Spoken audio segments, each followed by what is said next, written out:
Have you heard of the theory about siblings? No. So in a family, like say there's 3 kids, right? You have the oldest, the middle, and the youngest. Well, scientists have found that the order you're born in, like your birth order, can actually tell your future. What do you mean? So I read this article and scientists found that the oldest child is actually a really good leader in business, very competitive, and found that they make a lot of money. And most of them work in government, law, or in the medical field. And they found that half of the Nobel Peace Prize winners are actually the oldest child in their family. I bet the youngest child is the best though, huh? Just wait. So the middle child is found to actually be really good at negotiating, they're rebellious, and they're found to be closer to their friends than they are their family. They're also the most level-headed out of all their siblings. Famous people that are middle children are Martin Luther King Jr. and Bill Gates. I'm still waiting for the youngest child. Okay, so the youngest child has been found to be very charming, creative, and funny, but can be very manipulative when they want to get their way. You'll like this. It's also found that the youngest child is found to make more money than the middle child and the oldest child. Some famous celebrities that are the youngest child in their family is Harry Styles and Ariana Grande. Now everyone's just going to send this to their siblings and it's going to create a huge argument. Have you heard of the theory about people who get bad grades? Oh, this should be good. So you know how parents and teachers are always saying you need to get A's if you want a good career and a good job? I feel like every parent tries to ingrain that into their kids' minds ever since they're little. Right, but actually all the parents and all the teachers are wrong. So I saw a video by Brightside and there's a theory that students that get C's end up being more successful in life than students that get A's. Really? Yeah, so it's found that students that get A's actually have very limited creativity and they're really afraid to take risks because they're scared to fail. But students that get C's are found to be very creative and better problem solvers in life because they find simpler ways to do tasks, they take risks, and they aren't afraid to fail. Bill Gates even said he would rather hire a really lazy person over a super smart person because the lazy person will figure out an easier way to do things. Well, I guess it's good for me because I got terrible grades and you got good grades.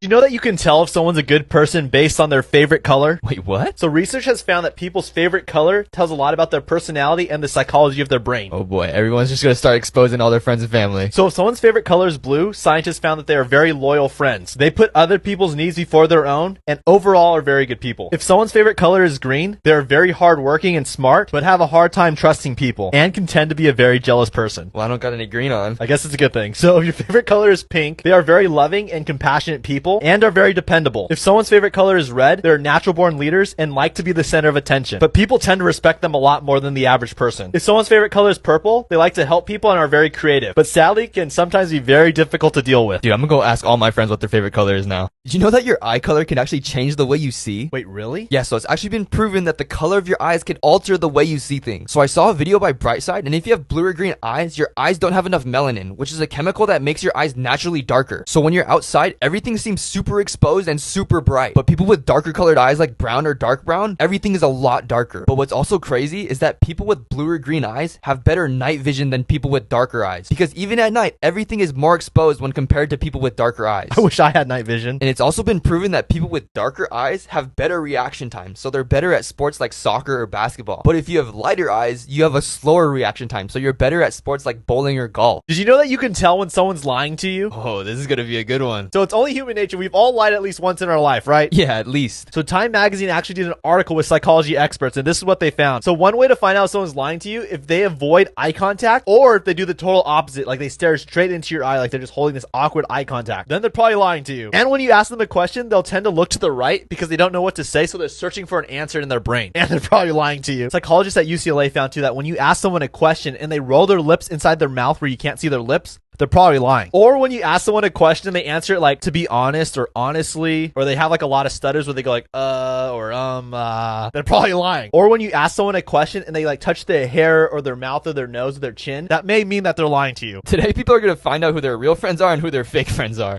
You know the foods you eat can determine what kind of dreams you'll have in your sleep? Oh, I want to hear this one. So studies have actually shown that the foods you eat will cause you to have specific types of dreams in your sleep. So it was found that if you eat cheese before you sleep, even if it's a little amount, it'll help you sleep more peacefully, but it'll also cause a peaceful dream. And if you drink a glass of milk before you sleep, it'll help you have a more happy and exciting dream because milk has melatonin in it, which helps with sleep patterns. Well, I guess everyone who's allergic to dairy probably have really bad dreams then. Yeah, but if you eat chocolate or anything really sugary like candy or ice cream, it's harder for your brain to shut down, which will result in more nightmares. And if you eat a lot of spicy food, you're more inclined to have really strange dreams that could lead into really bad nightmares. Well, I guess I'm never eating spicy foods again. Did you know that having bad handwriting is actually a good thing? Well, I guess I'm lucky. I have terrible handwriting. So you know, like in school, like how teachers are always saying like you have to have good handwriting. If you don't, you're gonna fail in life. But what if I told you that they're the ones that are wrong? Dude, my teachers used to hate me because of my handwriting. So recently, a lot of research has been done on people's handwriting, and they found that people with bad handwriting could actually be a genius. So if you look at Elon Musk, who created Tesla and SpaceX,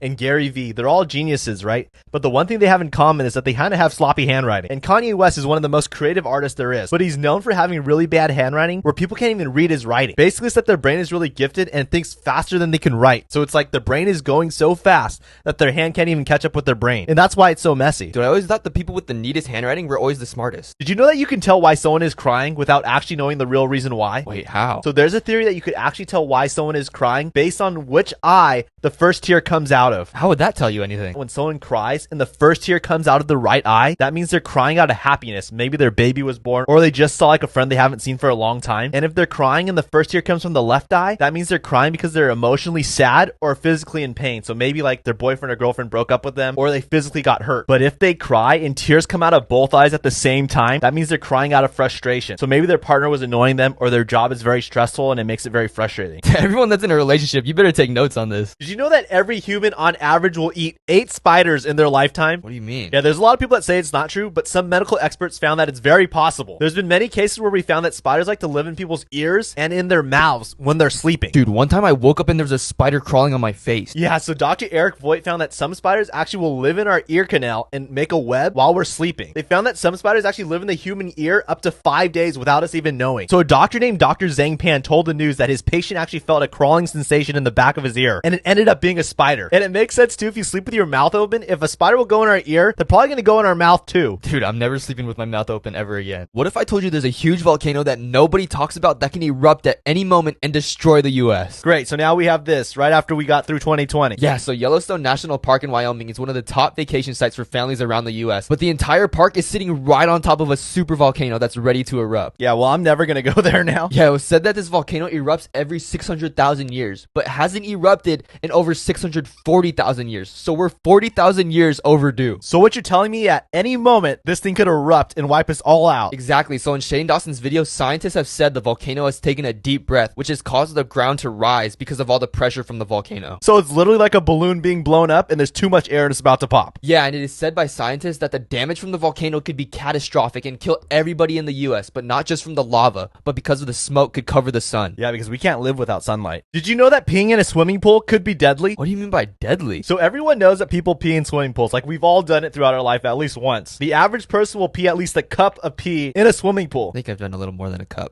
So a scientist named Ernest Blatchley found that peeing in a swimming pool could actually be very deadly. So in swimming pools, there's a chemical called chlorine, and it cleans pools. But when it mixes with pee, it becomes a very dangerous chemical called cyanogen chloride. So cyanogen chloride is actually a very dangerous toxin that is used in war for biological warfare. Wait, are you telling me my pee is a weapon? When it mixes with chlorine, it is, because it causes heart damage and lung damage and can be very dangerous in large amounts. And it causes respiratory issues and makes our skin and eyes really irritated. Dude, no wonder why I feel sick sometimes when I go to my friend's pools. Yeah, they've probably been peeing in that pool.